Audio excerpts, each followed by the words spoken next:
Hail Internet, it's Matt here for the Dork Lords. If you're new to the channel, welcome. We talk about all manner of dorkly things here, whether it's sci-fi, fantasy, superheroes. We probably have a playlist about it. Feel free to check us out.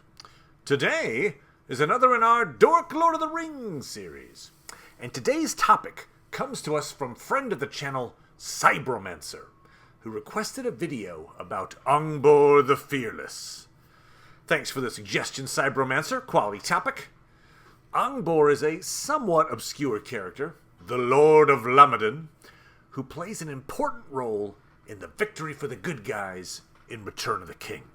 I'll read the relevant passages in a moment, but I'll spoil it a bit up front by saying it's implied that Aragorn gives Angbor his nickname, the Fearless. High praise from an obviously top-tier character. And Tolkien doesn't use that term, fearless, often. Yes, characters are brave, or resolute, or some other synonym. But the word fearless carries extra weight. And in the entire trilogy, there are only 5 characters described as fearless. One of them being Angbor. Who are the other 4? Glorfindel, Galadriel, Éowyn, and Boromir. So, Angbor finds himself in elite company. There's also a character in the Silmarillion who is called Fearless, who I'll come back to, so put a pin in that. But first, let's get to know Angbor a little bit better. I mentioned that his title is the Lord of Lamedon. Now, fair warning, I'm about to launch into a series of quotes to prove something I could sum up in a couple of sentences. But you know what? Hey, that's what this channel's for, right? And I promise it's necessary to fully examine Angbor's place in the story. Okay, Lamedon is a realm in Gondor just south of the White Mountains. 2 rivers flow through the region, the Ciril and the Ringlow. You'll hear those names. It's only about 100 miles from Edoras as the crow flies, but there is a bit of a mountain range in the way. This puts it very close to Dun Harrow, the paths of the dead under the mountains, and the legendary Stone of Erech, which is separated from Lamedon by a rocky ridge known as Tarlong's Neck. In the Lord of the Rings Reader's Companion, Tolkien introduced an ancient legend that the giants built the White Mountains in an effort to keep humans away from their territory. Tarlong was a giant who tripped, fell, and broke his neck. And in an amazing coincidence, the name Tarlong translates to stiff neck. His fellow giants left his body as part of their wall, so he became part of the landscape, hence Tarlong's Neck. That legend is very likely not true. But seeing as how that area is connected to some very important Second Age events, including supernatural ones, our Oathbreakers, for instance, you could see how that region might acquire a reputation. And I'll mention that the name Lamedon predates the arrival of the Númenóreans. It's a very old name, in the language of the locals that lived in the region well before Isildur came on the scene. Keep that bit of information in mind as we get to our first quote. So, the first mention of the name Lamedon comes in The Return of the King. We get this passage about the realms of Gondor sending their soldiers to fight for Minas Tirith. And so the companies came, and were hailed and cheered, and passed through the gate, men of the outlands, marching to defend the city of Gondor in a dark hour, but always too few, always less than hope looked for or need asked. From the Anfalas, the Langstrand far away, a long line of men of many sorts, hunters and herdsmen, and men of little villages, scantily equipped, save for the household of Golaskil, their lord. From Lamedon, a few grim hillmen, without a captain. As I mentioned, this is the first time we see that region named in print. And in one short sentence, we get some interesting revelations. First of all, unlike the men from Langstrand, led by their lord, the men of Lamedon are without their captain. That would be Angbor. Why are there so few of them?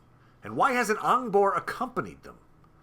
Tolkien doesn't answer that question at this point in the story, but we eventually find out that Angbor is busy leading the majority of his men in a battle against Umbar and Harad in the south. That battle will be joined by Aragorn, the Grey Company, and the Oathbreakers.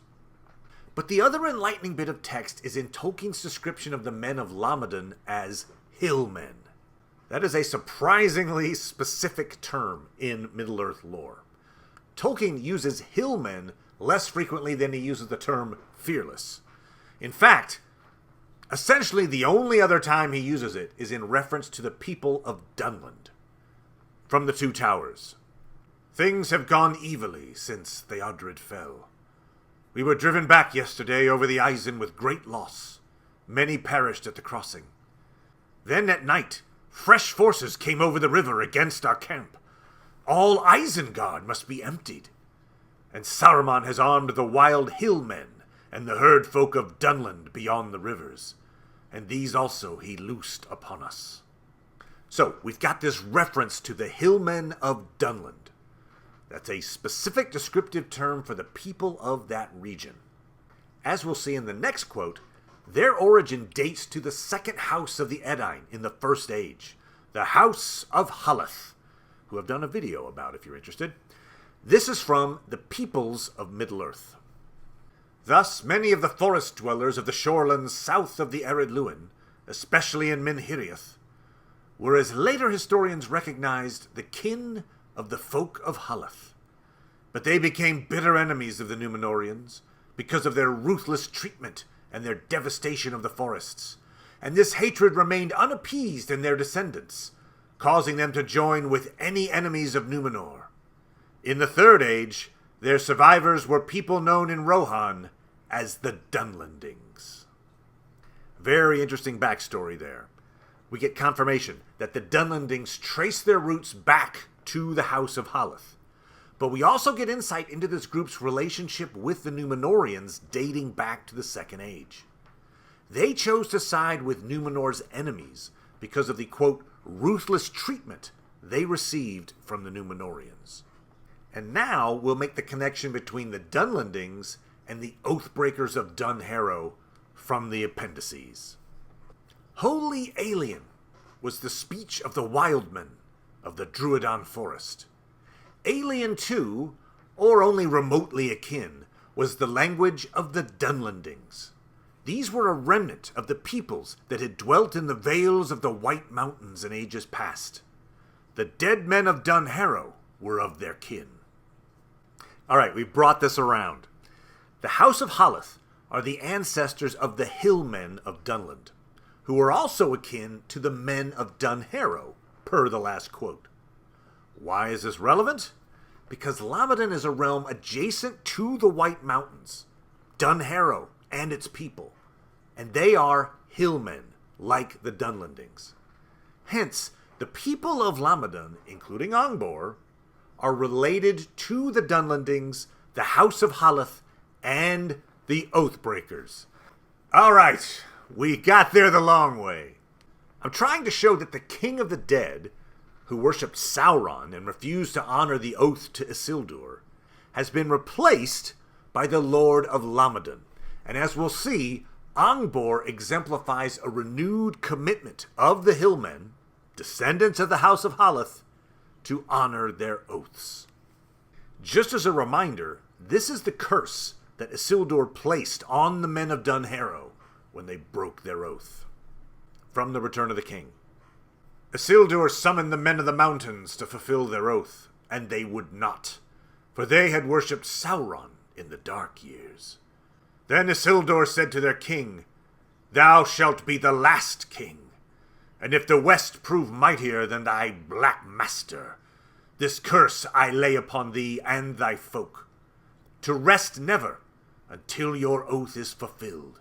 For this war will last through years uncounted, and you shall be summoned once again ere the end." And they fled before the wrath of Isildur, and did not dare go forth to war on Sauron's part. And they hid themselves in secret places in the mountains, and had no dealings with other men, but slowly dwindled in the barren hills. And no one, other than Baldur the Hapless, I did a video on that unfortunate individual, has dared to enter Dunharrow for thousands of years. It's a no man's land sitting right on the border of Lamedon. So that takes us to the passage in The Return of the King when our heroes enter the land of Lamedon. They passed Tarlong's Neck and came into Lamedon, and the shadow host pressed behind, and fear went on before them, until they came to Calembel upon Kirill. And the sun went down like blood behind Pinath Gelin, away in the west behind them. The township in the fords of Kirill they found deserted, for many men had gone away to war, and all that were left fled to the hills at the rumor of the coming of the King of the Dead. So, the Oathbreakers and the Grey Company are riding through abandoned townships. Everyone is either off fighting Harad and Umbar, or some have been sent to Minas Tirith, as we saw earlier, or they fled into the hills at the coming of the undead army, which, I can't say I blame them for that. Our nightmare fuel host is riding to Pelargir to help save that port city. We hear about these events through Legolas, who is recounting what happened to Merry and Pippin, and we finally get an Angbor name drop. Pippin and Merry were so eager for news that at last Legolas said, "I will tell you enough for your peace, for I felt not the horror, and I feared not the shadows of men, powerless and frail as I deemed them." Swiftly then he told of the haunted road under the mountains, and the dark tryst at Erech, and the great ride thence, 90 leagues and 3, to Pelargir on Anduin. 4 days and nights, and on into a 5th we rode from the Black Stone, he said. 1 day of light we rode, and then came the day without dawn, and still we rode on. And on the 3rd day we came to Linhir, upon the mouth of Gilrine, and there men of Lamedon contested the fords with fell folk of Umbar and Harad, who had sailed up the river. But defenders and foes alike gave up the battle and fled when we came, crying out that the King of the Dead was upon them. Only Angbor, Lord of Lamedon, had the heart to abide us. And Aragorn bade him gather his folk and come behind if they dared, when the grey host had passed. At Pelargir, the heir of Isildur will have need of you, he said. So here we see how Angbor is going to get his nickname. Aragorn and his undead horde arrive at the mouth of the river Gilrine. The hillmen of Lamedon are in the middle of a battle with their enemies from Umbar and Harad. And everyone from both sides of this fight just take off as fast as they can when the Oathbreakers arrive. The only individual on the battlefield brave enough to hold his ground is Angbor. Aragorn speaks with him, telling him he's going to need the hillmen of Lamedon for more fighting at Pelargir, instructing Angbor to round up his currently terrified army once the dead men have moved on. And now we get to the Battle of Pelargir through Gimli's recollection. It's a longer quote, but A, it shows the level of unbridled fear the men of Dunharrow emanate. And B, hell, it's just a really well-written sequence that's fun to read. So, there's that. From The Return of the King. For we came then at last upon battle in earnest. There at Pelargir lay the main fleet of Umbar, 50 great ships, and smaller vessels beyond count. Many of those that we pursued had reached the havens before us, and brought their fear with them. And some of the ships had put off, seeking to escape down the river, or to reach the far shore, and many of the smaller craft were ablaze.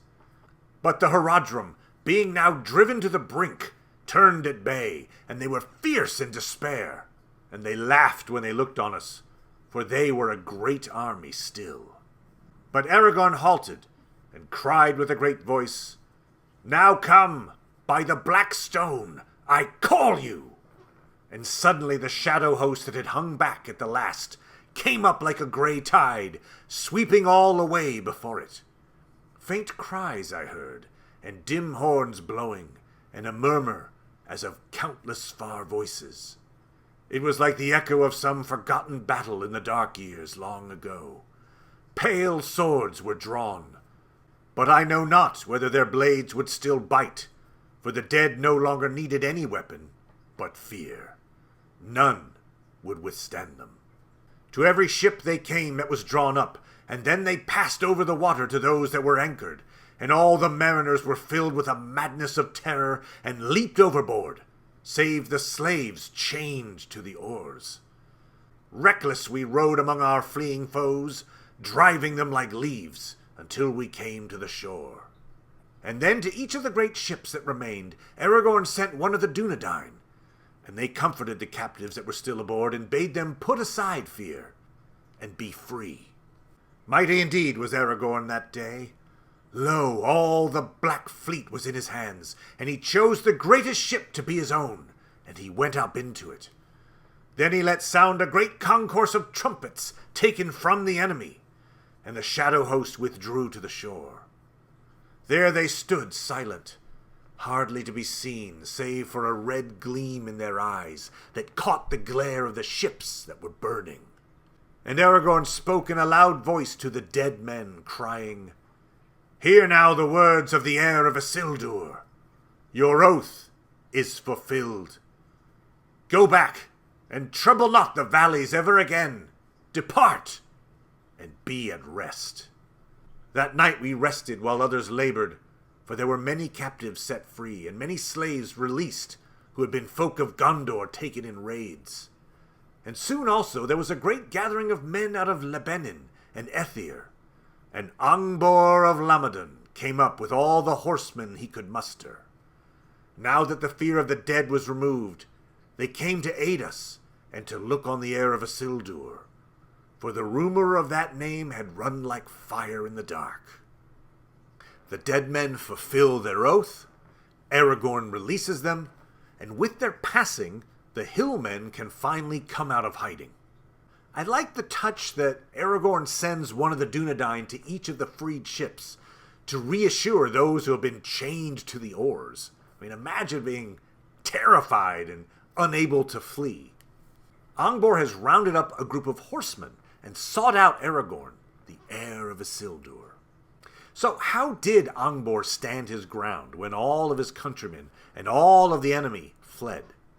I think it's more than simply that he's a particularly brave guy.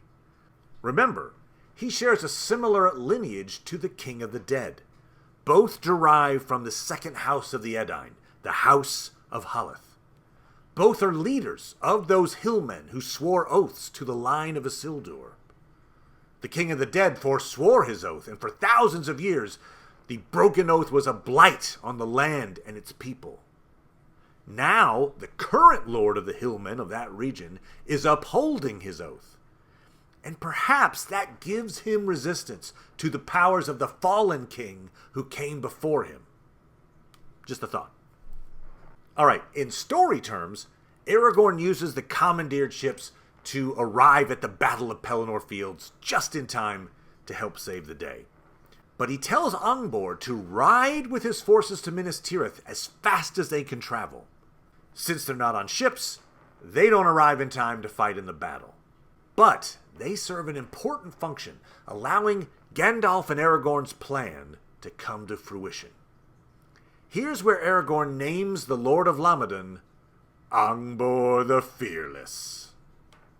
They were silent for a while. At length, Aragorn spoke. "As I have begun, so I will go on. We come now to the very brink, where hope and despair are akin. To waver is to fall.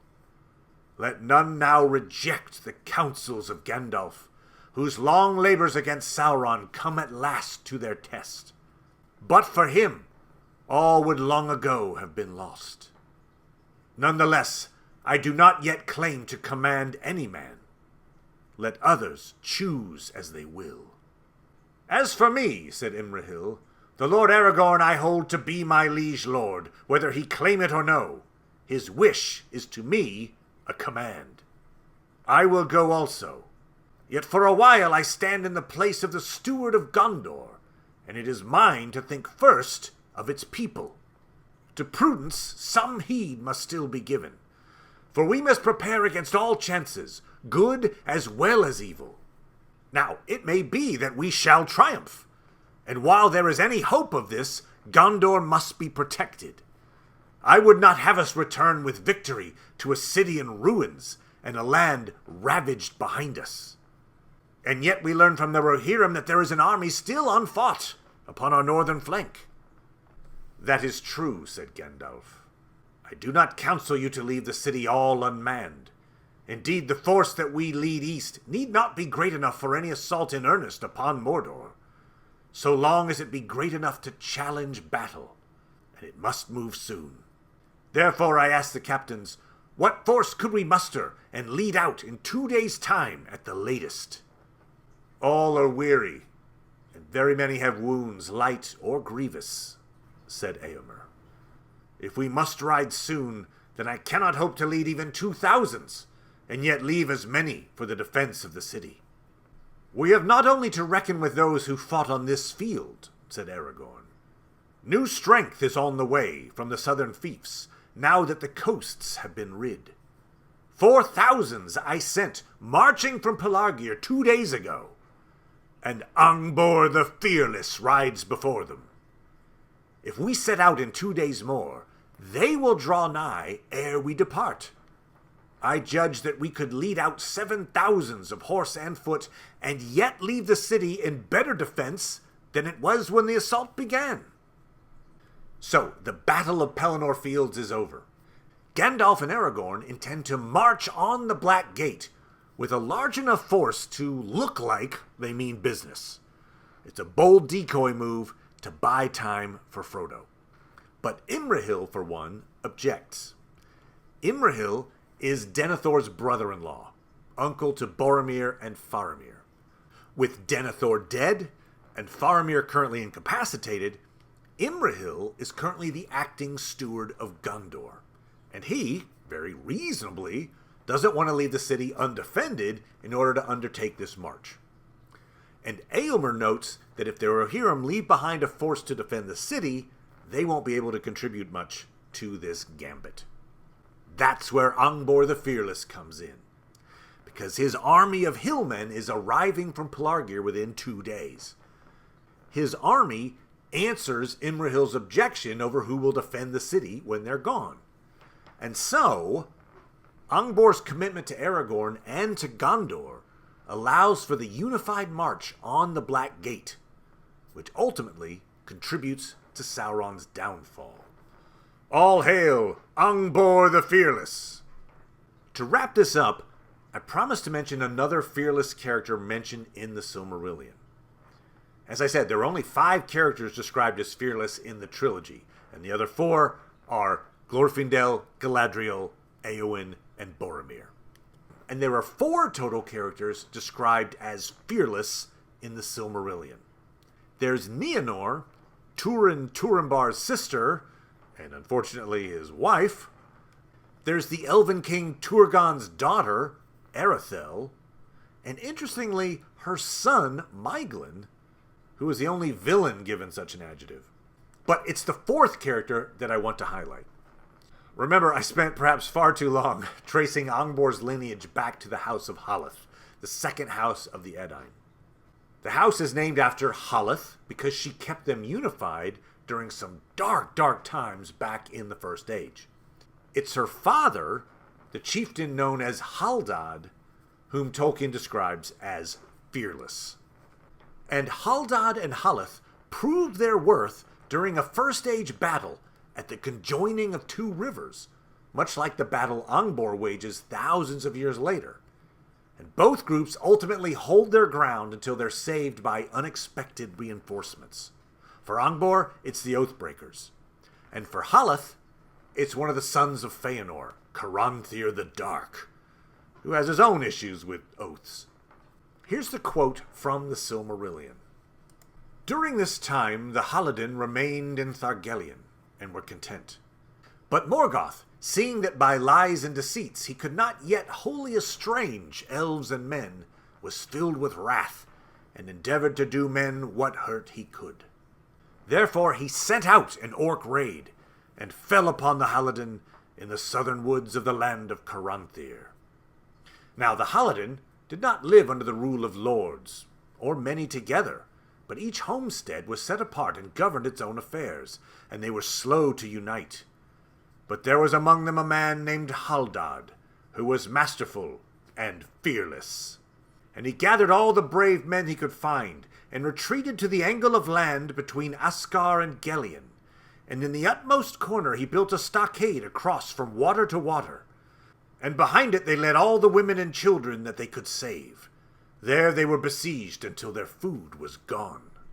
Haldad had twin children, Haleth his daughter, and Haldar his son, and both were valiant in the defense, for Haleth was a woman of great heart and strength. But at last Haldad was slain in a sortie against the orcs, and Haldar, who rushed out to save his father's body from their butchery, was hewn down beside him. Then Haleth held the people together, though they were without hope.